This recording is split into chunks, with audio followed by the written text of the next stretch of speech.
નમસ્કાર, mid-day news બુલેટિનમાં આપનું સ્વાગત છે। બુલેટિનની શરૂઆત કરીએ આજના મુખ્ય સમાચારથી।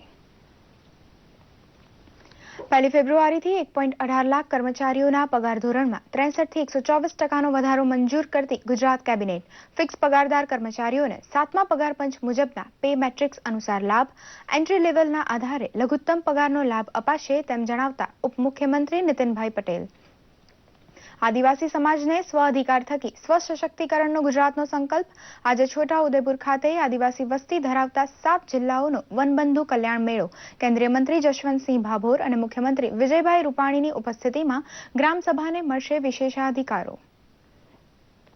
ગામડાની ધૂળિયા નિશાળમાં ભણતી ગુજરાતની ઉગતી પેઢી કેવું અને કેટલું સાર્થક શિક્ષણ મેળવે છે તે માપવાની રૂપાણી સરકારની કોશિશ ગુણોત્સવ જેવી સમીક્ષાની રાજ્યવ્યાપી ફળશ્રુતિ બહેતર શિક્ષણ સંભવ બનાવે તેવી ગોઠવાશે વ્યવસ્થા।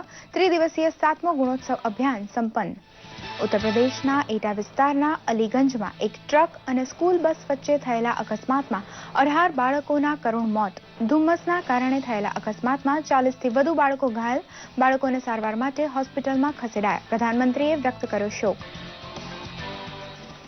ઉત્તર પ્રદેશમાં સપા તથા કોંગ્રેસ વચ્ચે બેઠકોની વહેંચણી મુદ્દે સમાધાન ન થતા ગઠબંધનની વાત સ્થગિત। અજીત સિંહના નેટવર્કવાળા રાષ્ટ્રીય લોકદળે કહ્યું, અખિલેશ સાથે સમજૂતી અંગે કોઈ નિર્ણય નહીં।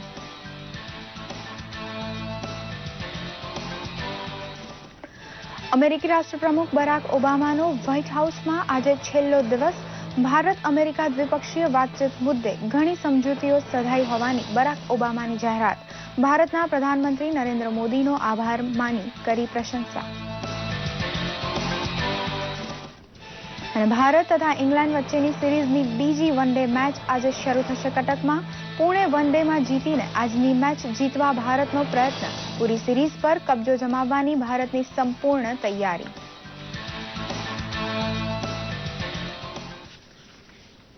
સમાચાર વિગતવાર। ઉત્તર પ્રદેશના એટામાં આજે એક અરેરાટી ઉપજાવે એવી ઘટના બની છે। બાળકો ભરેલી એક સ્કૂલ બસનો ટ્રક સાથે અકસ્માત થતા 18થી વધુ બાળકોના ઘટના સ્થળે મૃત્યુ થયા હતા, જ્યારે 40થી વધુ બાળકો ભયંકર રીતે ઘવાયા છે। રાજ્યમાં ઠંડીનો કહેર યથાવત રહેતા ધુમ્મસીય વાતાવરણના કારણે આ અકસ્માત સર્જાયો હતો। ઠંડીના કારણે પ્રશાસને તાત્કાલિક અસરથી રાજ્યની તમામ શાળાઓ બંધ કરવાનો આદેશ આપ્યો હતો, તેમ છતાં હજુ પણ કેટલીક શાળાઓ ચાલુ જ રખાઈ છે, જેના કારણે આ ઘટના બની છે। આ ઘટના અંગે પ્રધાનમંત્રી નરેન્દ્ર મોદીએ ઘેરા શોકની લાગણી વ્યક્ત કરી છે। રાજ્યના ડીજીપી જાવેદ અહેમદે કસૂરવાર સામે કડકમાં કડક પગલાં લેવાનો આદેશ આપ્યા છે।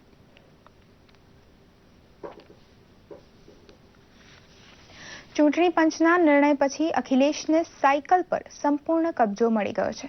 સાથે જ અખિલેશ આરએલડી તથા કોંગ્રેસ સાથે ગઠબંધન માટે બેઠકો યોજી રહ્યા છે। તેમણે શિવપાલ યાદવ દ્વારા બરખાસ્ત કરી દેવાયેલા ઉદયવીર સિંઘ સહિત પોતાના નવા નિકટજનોની હકાલપટ્ટીને રદ કરી દીધી છે અને તેઓને પોતાના પક્ષમાં સમાવી લીધા છે। સાથે જ અખિલેશ કોંગ્રેસ તથા આરએલડી સાથે ગઠબંધનની તૈયારી કરી રહ્યા છે। જોકે આ મુદ્દે હજુ પણ કોઈ ચિત્ર સ્પષ્ટ થતું નથી। સપાએ સ્પષ્ટપણે જણાવ્યું છે કે તેમનો પક્ષ માત્ર કોંગ્રેસ સાથે વાત કરી રહ્યો છે, આરએલડી સાથે વાતચીતની સંભાવના નથી। જાણવા મળ્યું છે કે અખિલેશ કોંગ્રેસને 90 સીટો આપવા માટે તૈયાર છે, જ્યારે કોંગ્રેસ પોતાના માટે 100થી વધુ બેઠકો ફાળવવા માટે માંગણી કરે છે। કોંગ્રેસ તરફથી યુપીમાં જાહેર કરાયેલા મુખ્યમંત્રીના દાવેદાર શીલા દીક્ષિતે મંગળવારે જાહેર કર્યું હતું કે અખિલેશ માટે તેઓ સીએમ પદની દાવેદારી છોડવા તૈયાર છે। જમ્મુ કાશ્મીરના બાંદીપુરા જિલ્લાના હાજીમ શહેરમાં લશ્કરે તોયબાનો ખૂંખાર આતંકવાદી અબુ મુસા સલામતી દળો સાથેના ગોળીબારમાં માર્યો ગયો છે। હજુ પણ કેટલાક આતંકવાદીઓ છુપાયા હોવાની આશંકાને પગલે સમગ્ર વિસ્તારને કોર્ડન કરી લેવામાં આવ્યો છે। અબુ મુસા બાંદીપુરામાં છુપાયો હોવાની આશંકાને પગલે સુરક્ષા દળો તથા પોલીસ દ્વારા સંયુક્ત ઓપરેશન હાથ ધરવામાં આવ્યું હતું।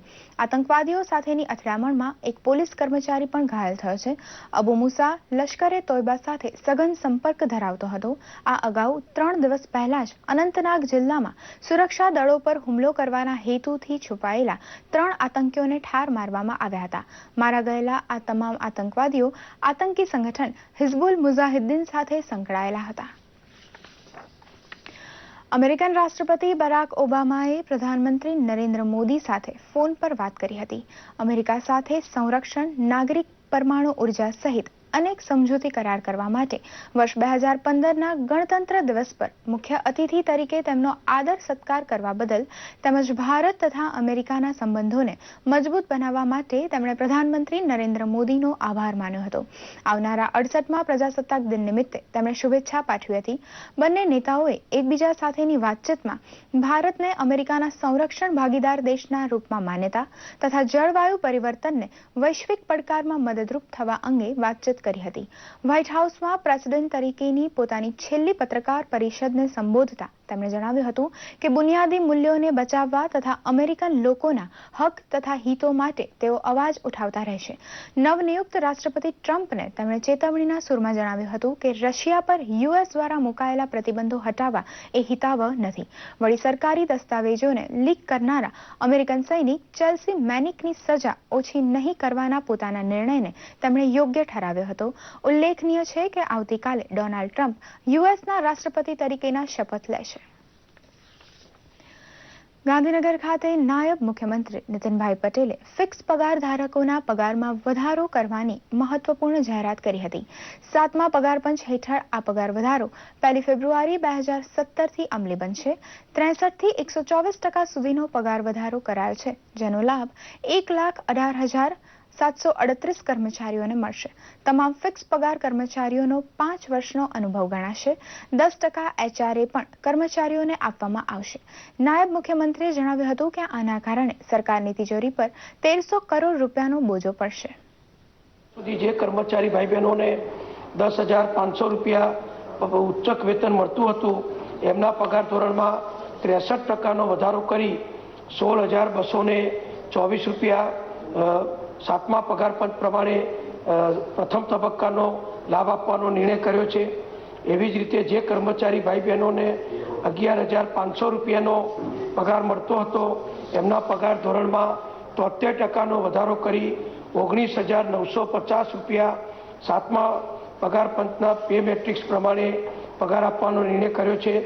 એવી રીતે 16,500 રૂપિયા જે કર્મચારી ભાઈ બહેનોને પગાર મળતો હતો, એમના પગારમાં 90%નો વધારો કરી 31,340 રૂપિયાનો વધારો કરવામાં આવ્યો છે. અને જે કર્મચારી ભાઈ બહેનોને અત્યાર સુધી 17,000 રૂપિયા પગાર મળતો હતો, એમના પગાર ધોરણમાં 124%નો વધારો કરી અને 38,090 રૂપિયાનો પગાર ધોરણ કરવામાં આવ્યું છે. સાથે સાથે અમારા કર્મચારી ભાઈ બહેનોની જે મોટી માગણી હતી કે અમે જ્યારથી ભરતી થયા હોઈએ ત્યારથી અમારી સેવા સળંગ ગણવી જોઈએ. અત્યાર સુધી એવું હતું કે 5 વર્ષ પછી એ કાયમી થાય પછી જ એમની નિમણૂક કાયમી ગણાતી હતી અને એમને વિવિધ લાભો 5 વર્ષ પછી મળતા હતા. એના બદલે હવે અમારી સરકારે, મુખ્યમંત્રી શ્રી વિજયભાઈએ અમે જે ખૂબ અગત્યનો આ 1,18,000 કર્મચારીઓ અને ભૂતકાળમાં જે લોકો 5 વર્ષ પૂર્ણ કરી ચૂક્યા છે અને વિવિધ પ્રકારના પ્રમોશન પાત્ર થઈ ચૂક્યા છે, એવા હજારો કર્મચારીઓને ફાયદો થાય એ પ્રમાણે 2006થી જ્યારથી આ નીતિ અમલમાં આવી અને એ સરકારી કામગીરીમાં ફિક્સ પગારથી જોડાયા ત્યારથી જ એમની નોકરી સળંગ ગણવા માટેનો અને કાયમી ગણવા માટેનો ખૂબ અગત્યનો નિર્ણય અમારી સરકારે કર્યો છે. આજે છોટાઉદેપુર ખાતે 7 જિલ્લાઓના આદિવાસી બંધુઓનો મેળો શરૂ થઈ ગયો છે. આ વનબંધુ કલ્યાણ મેળો કેન્દ્રીય મંત્રી જશવંતસિંહ ભાભોર અને મુખ્યમંત્રી વિજયભાઈ રૂપાણીની ઉપસ્થિતિમાં યોજાઈ રહ્યો છે. આદિવાસીઓને સશક્ત બનાવવા અને તેમને જમીન પરના અધિકારો સોંપવા આ વનબંધુ મેળાનું આયોજન થયું છે. મુખ્યમંત્રીના આગમન પહેલા આવો જોઈએ આ મેળાની તૈયારીની વિગતો. 7 જિલ્લાઓ માટે વનબંધુ કલ્યાણ મેળાની તૈયારી તડામાર ચાલી રહી છે. કેન્દ્રીય મંત્રી જશવંતસિંહ ભાભોર અને મુખ્યમંત્રી વિજય રૂપાણી સહિત અનેક મહાનુભાવો હાજર રહેવાના હોવાથી 50,000 જેટલા લોકો બેસી શકે તેવો શામિયાનો તૈયાર કરાયો છે. છોટાઉદેપુર ઉપરાંત મહીસાગર, દાહોદ, પંચમહાલ, વડોદરા, ભરૂચ અને નર્મદા એમ 7 જિલ્લામાંથી આવેલા 5,000થી વધુ લાભાર્થીને જંગલ જમીનનો રોજીરોટી રળવા માટે ઉપયોગ કરવાનો અધિકાર આપતી સનદનું વિતરણ કરાશે. વનબંધુ યોજના હેઠળ ભૂમિ અને સંરક્ષણના કામો, ક્ષમતાવર્ધન અને લાઇવલીહુડના કામોમાં 36 વન મંડળીઓને 25 લાખ લેખે 9 કરોડ રૂપિયાની સહાય ચૂકવાશે. વન્ય પ્રાણીઓ દ્વારા ઊભા પાકને નુકસાન થતું અટકાવવા માટે ખેતર ફરતે કાંટાળી વાડ બાંધવા માટે ફાળવાયેલા 250 કરોડ રૂપિયામાંથી દાવાની ચૂકવણી પણ કરાશે. તો વન વિસ્તારના કુટુંબોને એલપીજી જોડાણ માટે 2.5 કરોડ રૂપિયાની સહાય રકમ પણ વિતરિત કરવાનો કાર્યક્રમ છે. આ માટે પૂરતો સુરક્ષા બંદોબસ્ત પણ કરાયો છે. કાર્યક્રમ પૂર્વે પુનિયાવાટ ગામે બંધાયેલી નવી નક્કોર એકલવ્ય મોડેલ સ્કૂલનું લોકાર્પણ કર્યા બાદ મુખ્યમંત્રી સ્થાનિક વિદ્યાર્થીઓ સાથે વાર્તાલાપ પણ કરવાના છે. દૂરદર્શન સમાચાર માટે છોટાઉદેપુરથી જમીલ પઠાણનો રિપોર્ટ. સમગ્ર રાજ્યમાં ગુણોત્સવ કાર્યક્રમ યોજાયો હતો. 3 દિવસ સુધી ચાલેલા ગુણોત્સવ કાર્યક્રમમાં વિદ્યાર્થીઓને પ્રશ્નો પૂછાયા હતા. વિવિધ શાળાઓમાં યોજાયેલા આ કાર્યક્રમમાં શાળાની સ્વચ્છતા, વિદ્યાર્થીઓના ભણતરની ગુણવત્તા વિશે ચકાસણી કરવામાં આવી હતી. જરૂરી સુવિધાઓ છે કે નહીં તે પણ ચકાસ્યું હતું. રાજ્યભરના મંત્રીઓ અને અધિકારીઓએ ગુણોત્સવનું મૂલ્યાંકન કર્યું હતું. આ વર્ષે ગુણોત્સવમાં શાળા સાથે શિક્ષકોને પણ ગ્રેડ આપવામાં આવશે અને આ ગ્રેડ વેબસાઇટ પર મૂકવામાં આવશે. જામનગર શહેરની ચંદ્રમૌલી પ્રાથમિક શાળા ખાતે ગુણોત્સવ કાર્યક્રમમાં સંસદીય સચિવ શ્રી વાસણભાઈ આહિર રહ્યા હાજર. એક શિક્ષક બનીને બાળકોની વચ્ચે બેસી વિદ્યાર્થીઓને આપ્યું માર્ગદર્શન. નર્મદા જિલ્લામાં ચાલી રહેલા ગુણોત્સવ કાર્યક્રમ અંતર્ગત નર્મદા જિલ્લા પંચાયત પ્રમુખ શ્રીમતી રુચિકાબેન વસાવાએ નાંદોદ તાલુકાના વિવિધ ગામો ખાતેની પ્રાથમિક શાળાઓના મૂલ્યાંકનની કરી કામગીરી. પ્રાર્થના સભામાં ઉપસ્થિત રહી આજનો દીપક, આજનો ગુલાબ, સમાચાર વાંચન, પ્રશ્નોત્તરી વગેરે પ્રવૃત્તિઓ નિહાળી. જૂનાગઢની પ્રાથમિક શાળામાં સિટી મામલતદાર વીપી ચૌહાણે બાળકોની કસોટી કરી હતી અને શાળાની સુવિધાઓની ચકાસણી કરી ખૂટતી સુવિધાઓ પૂરી પાડવા અને વિદ્યાર્થીઓના વિકાસના જોગવાઈની રિપોર્ટમાં ભલામણ કરી છે. છેલ્લા 5 વર્ષથી અમારી શાળામાં બાહ્ય મૂલ્યાંકન થઈ રહ્યું છે, જેમાં બાળકો હોંશે ભાગ લે છે. બાળકોનું શૈક્ષણિક સ્તર અમારા બાહ્ય ગુણોત્સવથી ઘણું બધી ઉપર આવ્યું છે અને વધારેમાં વધારે અમારા બાળકો છે એ કોમ્પિટિશન પરીક્ષાઓ પણ પાસ થવા લાગ્યા છે. ગુણોત્સવથી અમારી શાળાનો જે ગ્રેડ છે તે હંમેશા ઊંચો આવશે એવી અમે શુભેચ્છા અમે બાળકને પાઠવીએ છીએ. ગોધરાના ગોગંબા તાલુકામાં અધ્યક્ષા મીનાબેન પંડ્યાએ પ્રાથમિક શાળાના ગુણોત્સવ કાર્યક્રમમાં હાજર રહી મૂલ્યાંકન કર્યું હતું. શાળાની સુવિધાઓ પર પણ નજર ફેરવી ચકાસણી કરી. દૂરદર્શન સમાચાર, અમદાવાદ. પ્રધાનમંત્રી નરેન્દ્ર મોદીના અનેક અભિયાનો પૈકીનું સૌથી મહત્વનું અને સફળતાભરી પગલાં ભરી રહેલું સ્વચ્છતા અભિયાન વેગ પકડી રહ્યું છે. શહેરે શહેરે સ્વચ્છતા અભિયાન માટે લોકોને હાકલ કરવામાં આવી છે. સ્વચ્છતા અભિયાન અંતર્ગત સ્વચ્છ શહેરની જાગૃતિ માટે જૂનાગઢ પોલીસ તાલીમ મહાવિદ્યાલયમાં તાલીમ લઈ રહેલા જવાનોને સ્વચ્છતા માટેની એક મોબાઈલ એપ્લિકેશનથી માહિતગાર કરવા માટે આ કાર્યક્રમ યોજાયો હતો. આ એપ્લિકેશન ફ્રી એપ્સમાંથી ડાઉનલોડ કરી શકાય છે. કચરો તથા ગંદકીગ્રસ્ત વિસ્તારોના ફોટો લઈ વોટ્સએપથી સીધા તંત્રને આ ફોટા મોકલી શકાય છે. તાલીમ મહાવિદ્યાલયના નિરીક્ષક એનસી ગોહિલે આ ટેકનોલોજીનો ઉપયોગ કરી સ્વચ્છ શહેર બનાવવા અપીલ કરી હતી.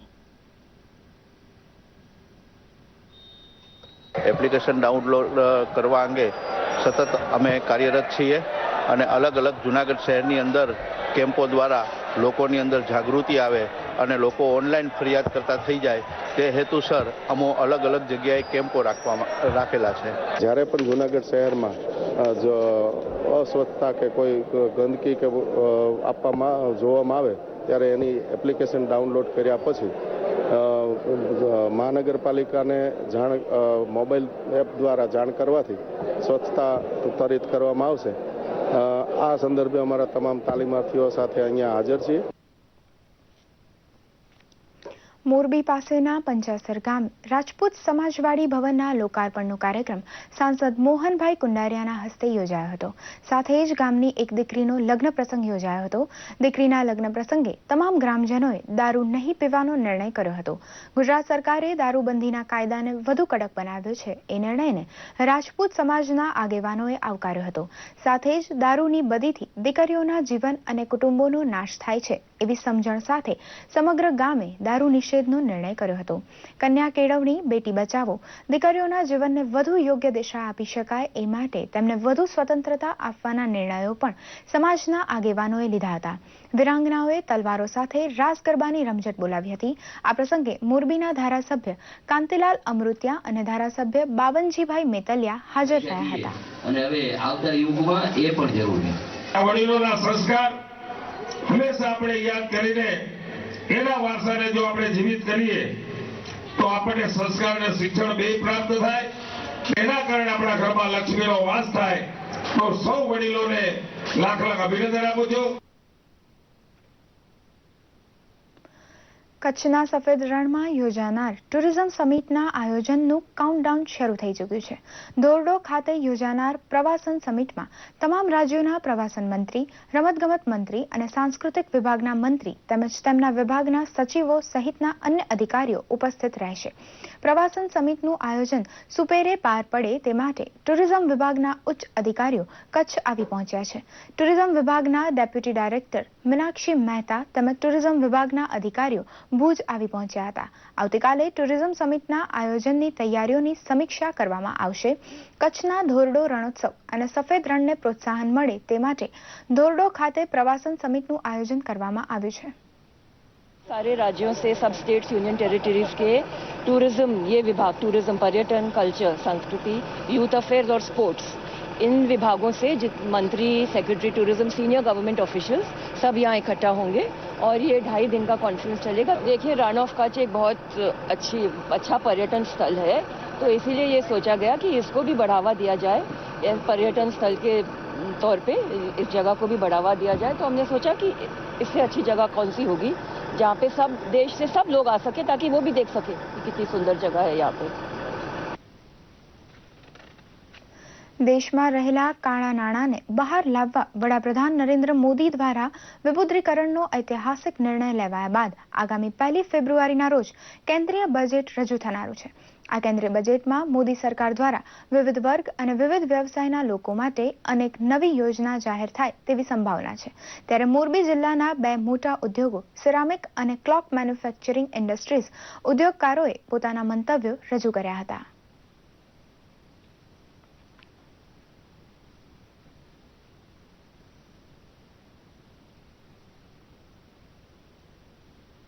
हमारी सिरेमिक टाइल्स पर पुष्कળ પ્રમાણમાં એક્સપોર્ટ થાય તો આમાં એક્સપોર્ટ ઇનિશિયેટિવ વધારવો જોઈએ. બીજો મુદ્દો છે કે કોઈ પણ પ્રકારના રો મટીરિયલ હોય, મિનરલ રિસોર્સિસ, ચાઇનાની જેમ એક્સપોર્ટ બંધ કરવું જોઈએ. એમાં વેલ્યુ એડિશન કરી અને 100 રૂપિયાનો માલ આપણે 2000 રૂપિયામાં એક્સપોર્ટ કરી અને 2000 રૂપિયા જેવું ફોરેક્સ પણ કમાઈ શકીએ એમ છીએ. અને એન્ટી ડમ્પિંગ ડ્યુટી જે એક વધારાનો બજેટનો મુદ્દો નથી પણ અમારી પિટિશન અંડર કન્સિડરેશન છે, તો એમાં પણ તાત્કાલિક ચાઇનાની માલની સામે એન્ટી ડમ્પિંગ ડ્યુટી નાખવામાં આવે એવી અમારી માંગણી છે. અમારી જે કોક ઇન્ડસ્ટ્રી છે એમાં ગુજરાતમાં કદાચ સૌથી ઝાઝા મહિલાઓને રોજગાર આપતો ઉદ્યોગ અમારો છે. લગભગ 22 થી 23 હજાર કર્મચારીઓમાંથી 17 થી 18 હજાર મહિલા કર્મચારીઓ અમારી સાથે જોડાયેલા છે. અને કોક ઇન્ડસ્ટ્રી અમારી એવી છે કે જેની અંદર નાના રોકાણથી પણ કોઈ પણ ઉદ્યોગકાર છે આમાં સ્ટાર્ટ કરી શકે એમ છે. તો મહિલા રોજગાર અને નાના ઉદ્યોગકારોને પ્રોત્સાહન આ બંને હેતુ જાળવવા માટે થઈને જો સરકાર ઈચ્છે તો અમને ફક્ત ને ફક્ત જો ટેક્સમાં કાંઈ પણ એક્સ્ટ્રા રાહત આપે તો બંને હેતુ સરકારશ્રીના સિદ્ધ થઈ શકે એમ છે. અને ચાઇના સામે જે છેલ્લા 5-7 વર્ષથી અમે જે ફાઇટ આપી છે, સ્ટ્રગલ કરી છે, એમાં અમને બહુ મોટું પ્રેરક બળ મળશે. જંગલોથી આચ્છાદિત ડાંગ જિલ્લામાં સ્વચ્છ ભારત મિશન અંતર્ગત શૌચાલય નિર્માણનું કાર્ય પૂરજોશમાં ચાલી રહ્યું છે. વર્ષ 2016નો 10,373 શૌચાલય બાંધકામનો ટાર્ગેટ પૂર્ણ કરવામાં આવ્યો છે. સ્વચ્છતાની દ્રષ્ટિએ ડાંગ જિલ્લાને અગ્રેસર બનાવવાના આશયથી ડાંગના ગામડે ગામડે સ્વચ્છતા અભિયાન ચાલુ છે.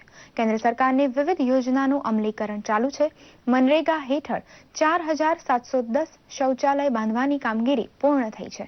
6,000 શૌચાલય નિર્માણના કામ ચાલુ છે. ડાંગના DRDAના ડાયરેક્ટર યુબી વસાવાએ જણાવ્યું કે ડાંગ જિલ્લામાં 98% આદિવાસીઓની વસ્તી છે. આ ગરીબ આદિવાસીઓને સ્વચ્છતાની કેળવણી મળે અને સ્વચ્છતા અંગે જાગૃતિ આવે તો રોગોથી બચી શકાય. ગરીબ આદિવાસીઓએ શૌચાલય નિર્માણ તથા ખુશીની લાગણી વ્યક્ત કરી હતી. ગરીબ આદિવાસી લોકોને સ્વચ્છ સ્વચ્છતાની કેળવણી મળે, સ્વચ્છતા પ્રત્યે જાગૃતિ આવે અને સ્વચ્છતા રાખવાથી અનેક પ્રકારના રોગોથી બચી શકાય તે માટે એક ચાવીરૂપ સરકારશ્રીની યોજના અમલમાં છે. અને આને કારણે સમગ્ર ડાંગ જિલ્લાની અંદર BPL લાભાર્થીઓને શૌચાલય બનાવી આપવામાં આવી રહેલા છે. અમારી સરકારી આ બનાવી આપેલું છે. 10 દિવસ થયા. શૌચાલય એક અમને સરકાર તરફથી 10 દિવસ થયા બનાવવાનું. કૃષ્ણકુમાર સિંહજી ભાવનગર યુનિવર્સિટી ખાતે મહારાજા કૃષ્ણકુમાર સિંહ તેમજ સરદાર વલ્લભભાઈ પટેલની પ્રતિમાનું અનાવરણ શિક્ષણ મંત્રી ભૂપેન્દ્રસિંહ ચુડાસમા તેમજ રાજવી પરિવારના સભ્યોના હસ્તે કરવામાં આવ્યું. મહારાજા કૃષ્ણકુમાર સિંહે કરેલા અભૂતપૂર્વ ધાર્મિક, સાહિત્યિક, શૈક્ષણિક, સામાજિક પ્રદાન બદલ તેઓને માનાંજલિ આપવા માટે તેમની પ્રતિમા અહીં સ્થાપિત કરવામાં આવી છે. આઝાદી બાદ અખંડ ભારત માટે ભાવનગરના મહારાજા કૃષ્ણકુમાર સિંહે પોતાની સઘળી સંપત્તિ સાથે ભાવનગર રાજ્ય રાષ્ટ્રપિતા મહાત્મા ગાંધીના ચરણે ધરી દીધું હતું. ત્યારબાદ તેઓ નવા અસ્તિત્વમાં આવેલા મદ્રાસ રાજ્યના ગવર્નર નિમાયા હતા અને માસિક ₹1 પ્રતિક માનદ વેતન સ્વીકારી પ્રજા સેવા અને ત્યાગનું ઉત્તમ ઉદાહરણ પૂરું પાડ્યું હતું. તેમની પ્રતિમાના અનાવરણ પ્રસંગે સમગ્ર રાજવી પરિવાર અને મહાનુભાવો ઉપસ્થિત રહ્યા હતા. હૃદયપૂર્વકના રાજ્ય સરકાર વતી તરફથી અભિનંદન આપું છું. વાઇસ ચાન્સેલરને એમની આખી ટીમને અભિનંદન આપું છું કે આપણા સમાજના રાષ્ટ્રના પ્રેરણા મૂર્તિ એવા બંને મહાનુભાવોનું સ્ટેચ્યુ મૂક્યું છે. અહીંયા ભણનારા વિદ્યાર્થીઓ માટે એક પ્રેરણા મળશે, કોઈના પર લખશે. એ બે મહાનુભાવો એમને પણ હું આજે સ્મરણાંજલિ અર્પણ કરું છું. અને રાજ્ય સરકાર આ કામ માટે ગૌરવ અનુભવે છે. આજના સમયમાં ખાસ કરીને યુવા પેઢીથી હું વિનંતી કરું છું કે આપણે આ બે મહાનુભાવોથી કંઈ શીખીએ અને ભવિષ્યમાં એમનું જેવું કામ કરીએ તો જ આપણું દેશ અને આપણું સમાજ આગળ જશે. આપ સૌ મીડિયાવાળા આજે અહીંયા આવ્યા છો તો આપનેથી પણ વિનંતી છે કે આપ એક આઈડિયા આપો આપણા યુથને કે મહાન કામ કરે, અભ્યાસ ઉપર ધ્યાન રાખે, રમત ગમત ઉપર ધ્યાન રાખે અને તો જ આપણો દેશ આગળ ચાલશે. વર્લ્ડ વોચ ઇન્સ્ટિટ્યૂટ અને CEEના સંયુક્ત ઉપક્રમે તૈયાર થયેલ પુસ્તક can a city be sustainable નું વિમોચન અમદાવાદ ખાતે કરવામાં આવ્યું. આ પુસ્તકમાં વધતી જતી શહેરી વસ્તીની સાથે ટકાઉ વિકાસ કરવા માટે શું કરવું જોઈએ તે અંગે વિગતો છે તથા વિશ્વના અન્ય શહેરો કેવી રીતે વિકાસ પામ્યા તે પણ દર્શાવવામાં આવ્યું છે. સાથે જ આ વિષય પર પેનલ ડિસ્કશનનું પણ આયોજન કરવામાં આવ્યું હતું, જેમાં CEEના ડાયરેક્ટર કાર્તિકેય સારાભાઈ, અમદાવાદ મેટ્રોના MD IP ગૌતમ, સુરતથી શ્રી કમલેશ યાજ્ઞિક, મહિલા હાઉસિંગ ટ્રસ્ટના શ્રી બીજલ બ્રહ્મભટ્ટ વગેરે ઉપસ્થિત રહ્યા હતા. સાબરકાંઠા જિલ્લામાં ઈડર ખાતે ટેકાના ભાવે તુવેરની ખરીદી માટેના કેન્દ્રનું વિધાનસભાના અધ્યક્ષ રમણલાલ વોરાએ ઉદ્ઘાટન કર્યું હતું. કેન્દ્ર સરકાર અને રાજ્ય સરકાર દ્વારા તુવેરની ખરીદ યોજના ટેકાના ભાવ પ્રતિ ક્વિન્ટલ ₹5,000 રાખવામાં આવ્યા છે. નાફેડ અને ગુજરાત રાજ્ય વેરા હાઉસિંગ કોર્પોરેશનની ખરીદ એજન્સી તરીકે નિમણૂક કરાઈ છે. નિગમે ખેડૂતોનું હિત જળવાય તે આશયથી ઈડર સેન્ટર શરૂ કર્યું છે. સાબરકાંઠા જિલ્લામાં પ્રથમ ઈડર કેન્દ્ર પર ખેડૂતોના લાભાર્થે નિગમે તુવેરના ક્વિન્ટલ દીઠ ₹4,625 છે, તેમાં ₹425 ઉમેરીને ટેકાના ભાવ ₹5,050 સ્વૈચ્છિક રીતે આપ્યા છે. આ પ્રસંગે ગુજરાત સ્ટેટ વેર હાઉસિંગ કોર્પોરેશન નિગમના જનરલ મેનેજર, જિલ્લા વિકાસ અધિકારી વગેરે અધિકારીઓ અને ખેડૂતો હાજર રહ્યા હતા. પોતાના માલનો પોષણક્ષમ ભાવ મેળવે એવી વિનંતી કરું છું. જિલ્લામાં સર બીજા ક્યાં ચાલુ કર્યા સેન્ટરો?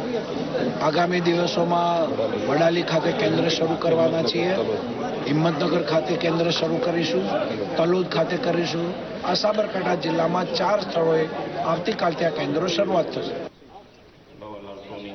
મુસીબતની ઘડીમાં ડર્યા વગર પરિસ્થિતિનો બહાદુરીપૂર્વક સામનો કરનારા દેશભરના 25 વીર બાળકોનું 23 જાન્યુઆરીના રોજ પ્રધાનમંત્રી દ્વારા સન્માન કરાશે. રાષ્ટ્રીય બાળ વીરતા પુરસ્કાર મેળવનાર 25 બાળકોમાં 12 છોકરીઓ અને 13 છોકરાઓ છે, જેમાંથી 4 બાળકોને મરણ ઉપરાંત વીરતા પુરસ્કાર સન્માનિત કરાશે. જોઈએ એક ખાસ રિપોર્ટ.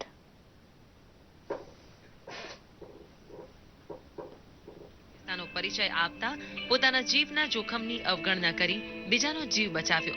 જી હા, આ વખતે દેશભરમાંથી કુલ 25 બાળકોને રાષ્ટ્રીય બાળ વીરતા પુરસ્કાર માટે પસંદ કરવામાં આવ્યા છે. તેઓને ભારત એવોર્ડ તેજસ્વીતા પ્રધાન, ગીતા ચોપરા એવોર્ડ, સંજય ચોપરા એવોર્ડ જેવા અલગ અલગ કેટેગરીના એવોર્ડ એનાયત કરવામાં આવશે. તો આવો સાંભળીએ આપણા નાના સૈનિકોના બહાદુરી ભર્યા મિશનો અંગે.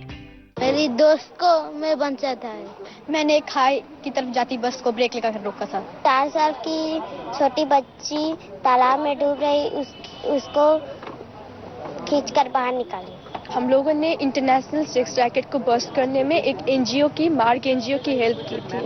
नदी में एक औरत डूब गया था, तब मैं देख के दौड़ के स्विम करके एक हाथ से बाल में पकड़ के एक हाथ से स्विम करके पार में लेके आया.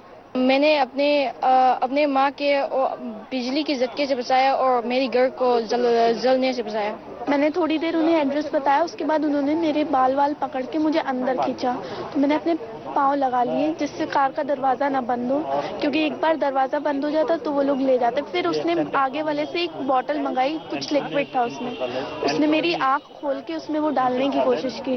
तो मैंने उसके हाथ पे काटा, उस पे नाखूनों से वार किया, तो वो बोतल कार में गिरी.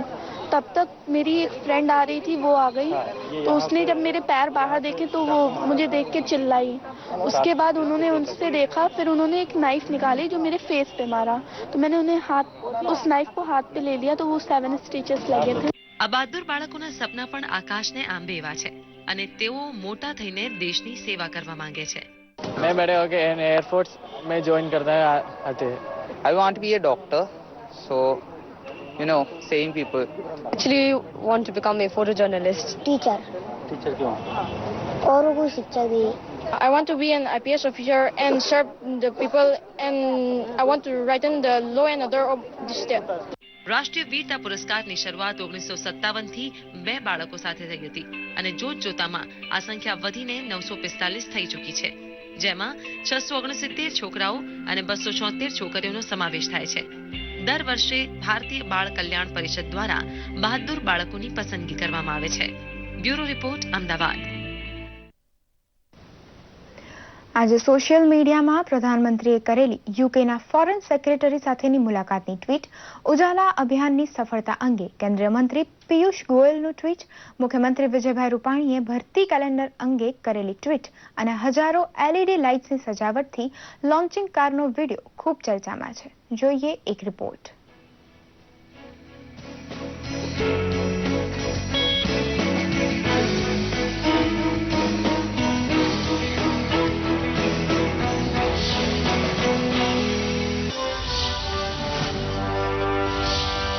યુકેના ફોરેન સેક્રેટરી બોરિસ જોન્સને પ્રધાનમંત્રી નરેન્દ્ર મોદી સાથે મુલાકાત કરી હતી. પ્રધાનમંત્રી કાર્યાલયના ટ્વિટર પેજ પર મુલાકાતના ફોટો પોસ્ટ કરવામાં આવ્યા હતા. તો ફ્રાન્સના રાષ્ટ્રપતિના રાજકીય સલાહકાર જેક્સ આઉડી બર્ટે પણ પ્રધાનમંત્રી સાથે મુલાકાત કરી બંને દેશો વચ્ચેના દ્વિપક્ષીય સંબંધોને નવી દિશા આપવા ચર્ચા કરી હતી. ઉજાલા અભિયાન અંતર્ગત સ્વચ્છ અને સસ્તી વીજળી આપવા માટે ભારતની પહેલ મીલનો પથ્થર સાબિત થઈ. ઉજાલા યોજના દ્વારા 20 કરોડના LED બલ્બનું વિતરણ કરી 10 કરોડની વાર્ષિક વીજળીની બચત કરવામાં આવી છે. કેન્દ્રીય ઉર્જા મંત્રી પિયુષ ગોયલે આ માહિતી પોસ્ટ કરી છે, જેને પીએમઓ કાર્યાલયે રીટ્વીટ કર્યું છે. આજે મુખ્યમંત્રી વિજયભાઈ રૂપાણી છોટાઉદેપુરના વનબંધુ કલ્યાણ મેળામાં હાજરી આપી રહ્યા છે. આ અંગે મુખ્યમંત્રી કાર્યાલયના સત્તાવાર ટ્વિટર પેજ પર માહિતી પોસ્ટ કરવામાં આવી છે, જેને અસંખ્ય લાઇક મળી રહી છે.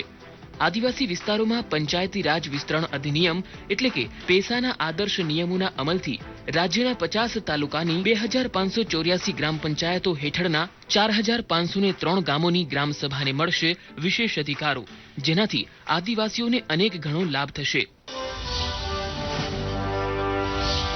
મુખ્યમંત્રી વિજયભાઈ રૂપાણીએ પોતાના ટ્વિટર પેજ પર આગામી સરકારી પદોની ખાલી જગ્યા ભરવા અંગેની સંભવિત તારીખનું કેલેન્ડર પોસ્ટ કર્યું છે, જેમાં વર્ગ 1 થી માંડીને વર્ગ 4 ના કર્મચારીઓની કયા વિભાગોમાં કેટલી જગ્યાઓ માટે જાહેરાત બહાર પડવાની છે તે અને તેની પરીક્ષાની સંભવિત તારીખ પણ મૂકવામાં આવી છે.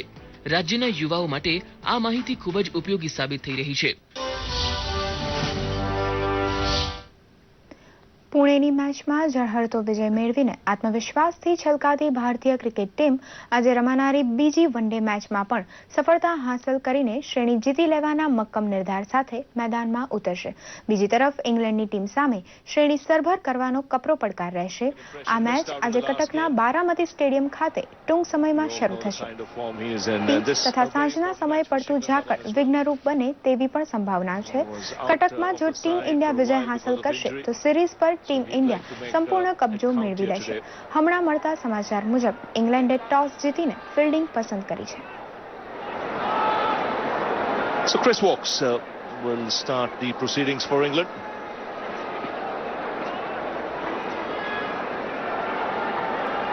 Two slips in place for Rahul, who'll take strike.